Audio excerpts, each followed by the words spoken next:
In my mind, guys, I was coming up with some mad scenarios. I was like, you know what? F it. I'm getting in a car and I'm going to Liverpool and I'm just going to turn up at their offices. And either I'm going to get my money back or somebody's going to get hurt. You're dealing with a bunch of people who have absolutely no integrity whatsoever. So guys, my philosophy on this channel is always to be 100% transparent with you guys, to share my wins and my losses, because it will be very easy to just share the wins. And there are a lot of them. A couple of months ago, I just made shy of 25 grand return on a BRRR refurbishment up in Manchester. And I love what I do. I love, buying properties. I love doing them up, refurbs, doing different strategies. Those are the wins, and the wins definitely do outweigh the losses. But today I'm here to talk about a loss, an L, guys.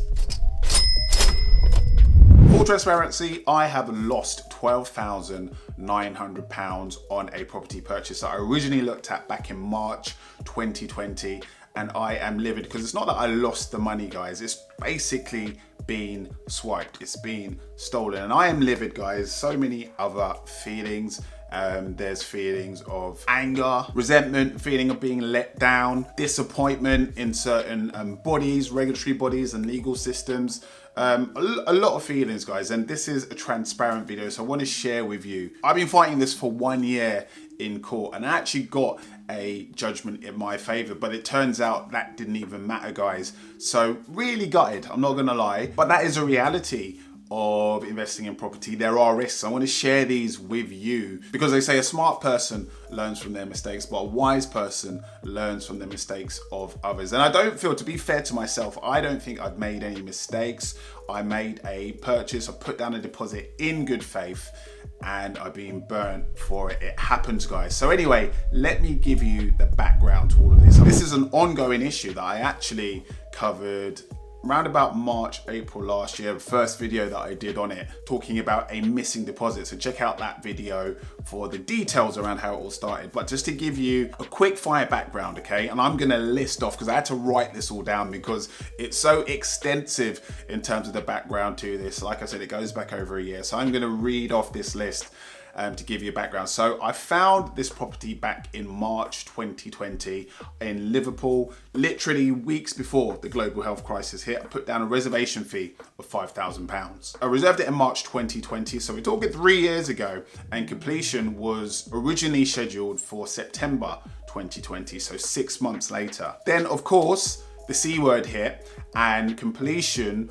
was delayed to the end of the year. So it was delayed by 3 months to December 2020. And if you remember back then, we initially didn't know what the virus was. We didn't know what was happening. All we knew is that there was this thing going around the world, people getting sick, and we were locked down. We were 6 months in. And I think at that stage, even though we were 6 months in, we were fully expecting the lockdown to end by the end of the year and stuff to go back to normal. But of course, that didn't happen, right? So off the back of that, we saw a second delay in completion to March 2021. And the developer, the agent, they were communicating to everyone saying, look, regardless of what's happening globally with this pandemic, this is when it's definitely going to be completed. No messing around, March 2021. And so I exchanged, so I paid my deposit, which was 15%, £9,700. So in total, that's £14,700, the £5,000 reservation fee in March 2020, and the £9,700 15% deposit in November. So I've exchanged, I know it's gonna finish in March, and I'm like, okay, bit of a delay, bit of an inconvenience, but good things come to those who wait, right? Wrong. I then saw 3 more successive delays after that. So that's 5 delays to the completion deadline in total. The first one was a delay from March to August 2021, and then from August 2021 to March 2022, and then from March 2022 to April, May 2022. So bear in mind that I first put down a reservation fee in March 2020, and the latest delay is saying that it's not going to be complete until April, May 2022. That's 2 years, guys. So you will understand that I rescinded my offer on the 1st of April 2022. I was like, 5 delays, 2 years, I want my money back. I've been more than patient enough, right? And this is ongoing. I don't know how much longer this is going to go on for. I was by then struggling to get clear communications as to the delays. I was ending up calling the developer and the agent to figure out, well, why is it delayed again? Why is it delayed again? And I wasn't getting answers back for weeks at a time. They were, to be frank, ducking me, okay, in terms of information. So I was like, F this, I'm out. So I'm like, okay, great, get my money back, crack on with another project. 2 years lost, but it is what it is, okay? So I was expecting my £14,700. In the contract, it says you rescind your contract by this date if they haven't completed the development, and the developer has to give me back my £14,700 in 28 days, okay? And in terms of date, that was basically by May 2022 when you work out the 28 days. That did not happen, guys. The developer just ignored that whole legal process, that legal right to rescind. They did not give me back my deposit. So I was like, is this even allowed? Can they do this? Can they just not give me back my money, even though I've legally rescinded my offer according to what the contract says? So guys, I had to go through the courts, okay?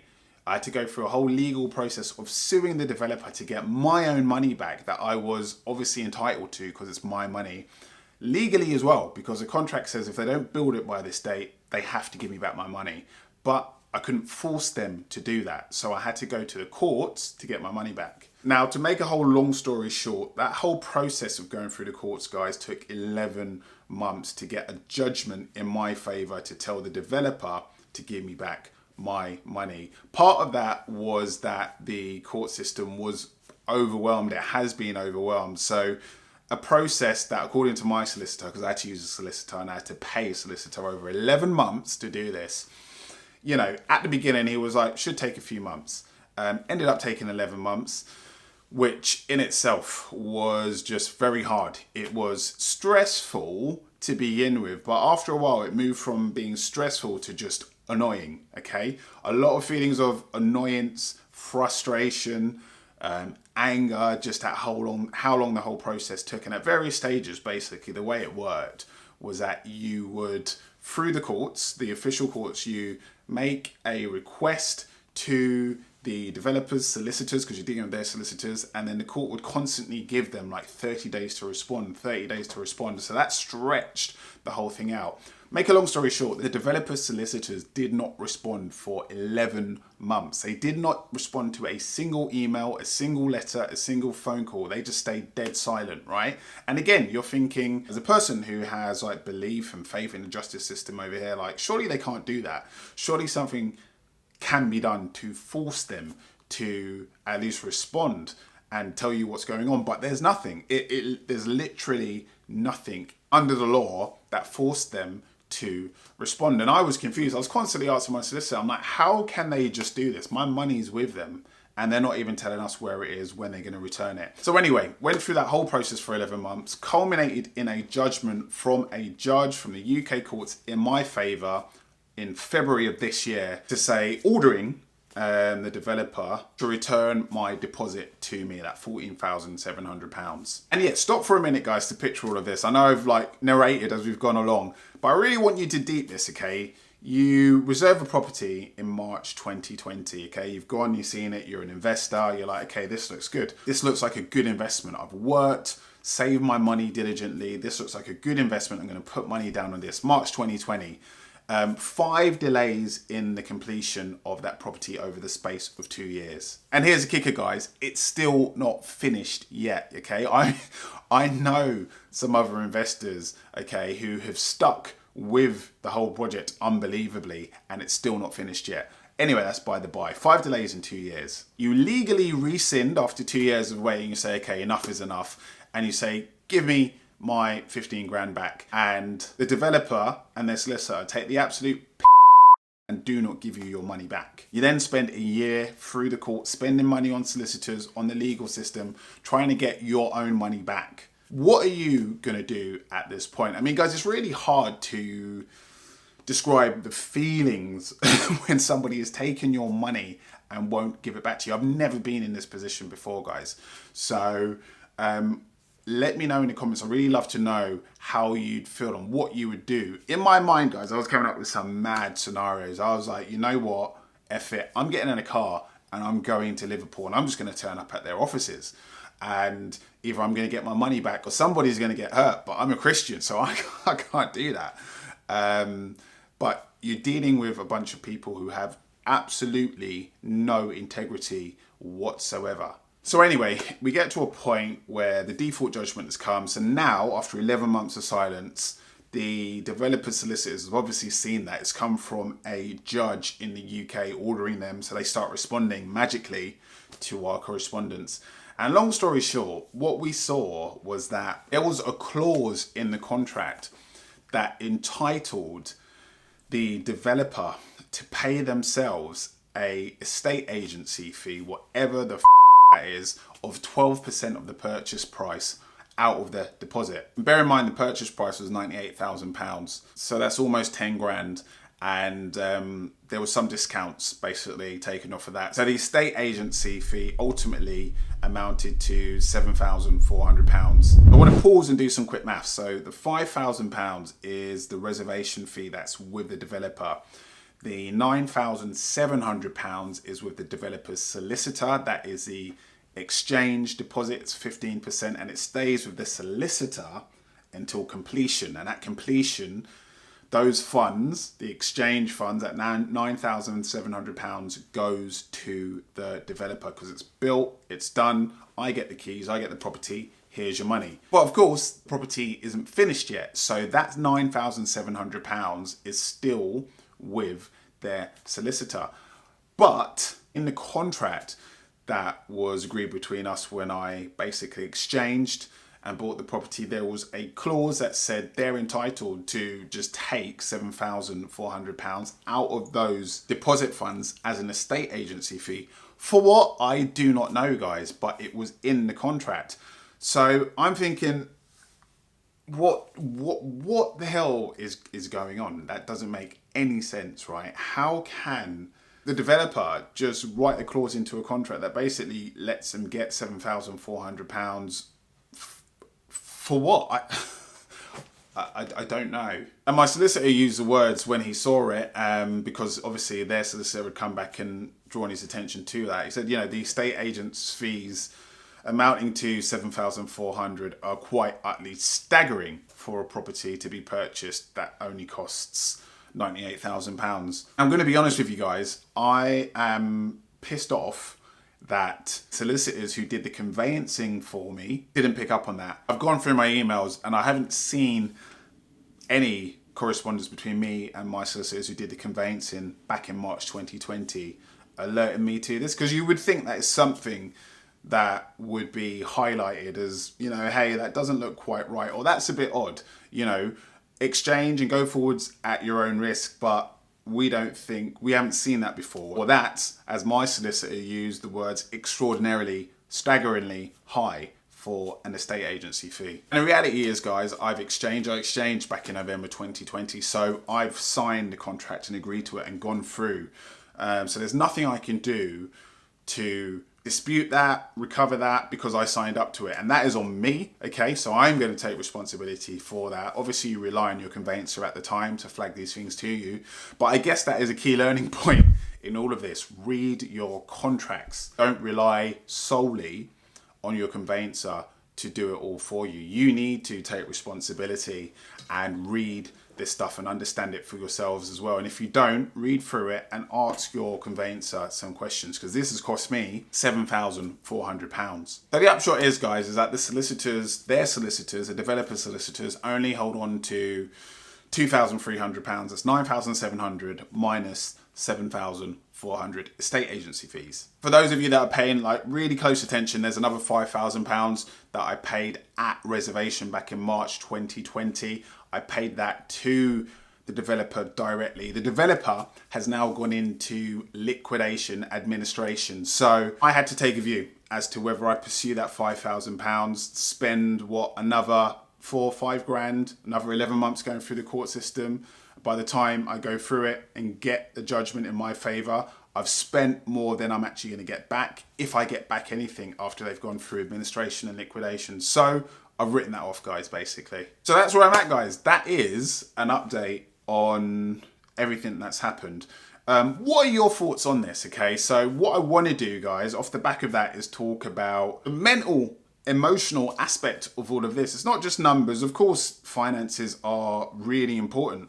Of course, the money is the center of all of this, but it's more than money, okay? There's a mental and emotional aspect. Let's talk about anger. Let's talk about wanting to get revenge on these sons of bitches. Taking matters into your own hand, you know, really wanting to make them feel the anger and frustration that I've felt, you know, throughout this whole process. We're talking 3 years now, okay? And it's money, hard-earned money that I've earned. That's been taken away, I think, extremely dishonesty without any integrity whatsoever. And guys, this is where my faith, my personal faith, comes into play, because I've had to take it to God really in prayer a lot. I'll be completely transparent with you guys. Last year, from January till about May, okay, 2022, I was really struggling with this. That's why I wasn't on YouTube. Okay, that's why I took a break. My head was in so many different places. I was angry, frustrated, upset, worried, confused by what was happening. I'd say by May, I'd done enough praying and talking to God to be like, you know what? I'm just going to have to be at peace with this whole process. I was like, God, in your hands. If I get the money back, amazing. If I don't, I want you to give me peace with that. And that might sound crazy to some of you, but that was really where I arrived at last year, to the point where from May 2022 last year to now, I haven't really poured any emotion or brain power or thought or obsessing into it. I have acted as if that money's gone already, right? I'm getting back £2,300 out of 15 grand. Okay, good. Huge chunk missing. Someone's effectively just stolen it. Okay, let's use the words. It's been stolen. It's been taken by some really dishonest people. Okay, but a few verses really do come into play and help me with that. First one is in Matthew 6, verse 19 to 21. It says, "Do not lay up for yourselves treasures on earth, where the moth and rust destroy and where thieves break in and steal." That's very apt and very relevant. But lay up for yourselves treasures in heaven, where neither moth nor rust destroys, and where thieves do not break and steal. For where your treasure is, there your heart will be also. This has really been golden, okay, throughout this whole journey, especially the last part in particular. Where your treasure is, there your heart will be also. My heart and my treasure is not in, as much as I love properties, as much as we all need money, we all like money, let's be honest, right? I wouldn't be doing property if it wasn't for the returns that I get. Yes, I find it very satisfying. I'm really interested in it too. But the return, the money, the financial security, the generational wealth is a huge, huge, huge draw. But my treasure is not in money. My treasure is in God. My treasure is in my family, my friends, my life, not material possessions. So I think that if I was more money focused, if my treasure was really 100% in the money, I'd have a meltdown over this. Okay, I'd probably be in prison right now. I would have done something really stupid off the back of this.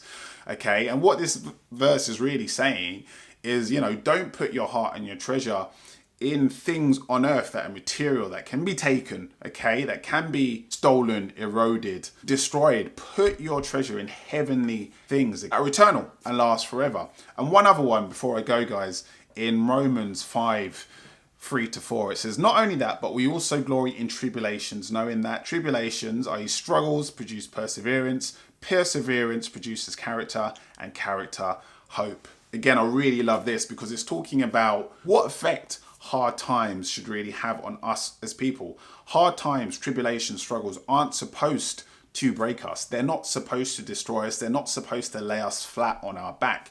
They're actually supposed to produce perseverance, okay, character, hope, internal, spiritual, and mental and emotional development. They're supposed to produce resilience and a deeper faith in us, guys. So this has been a hard time, okay? It's been 3 years of a struggle, going through certain court processes, going to different regulatory bodies for help, who have said, no, we don't get involved in legal. Like, it's been difficult, it's been challenging, but I feel like off the back of it, I'm actually a more rounded, better person. And I'm not giving up, guys. It says perseverance. Have I stopped investing in property? No. I said at the beginning, okay, that I just came off the back of a BRRR project in Manchester where I made 25 grand. That 13 grand that I lost, I've actually made back and some. All right, so let that be a message. I guess that's a good note to end on, guys. Yeah, sharing a hard time, sharing a loss, sharing an L that was imposed on me. It's been a struggle,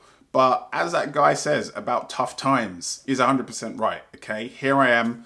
I've made the money back and I'm going to keep going on. I'm going to keep on keeping on. I hope you found this video useful, guys. Let me know your thoughts and comments on this whole saga below. It went on a bit longer than I expected it to, but hopefully it was helpful. Like and subscribe, and I'll see you guys on the next one.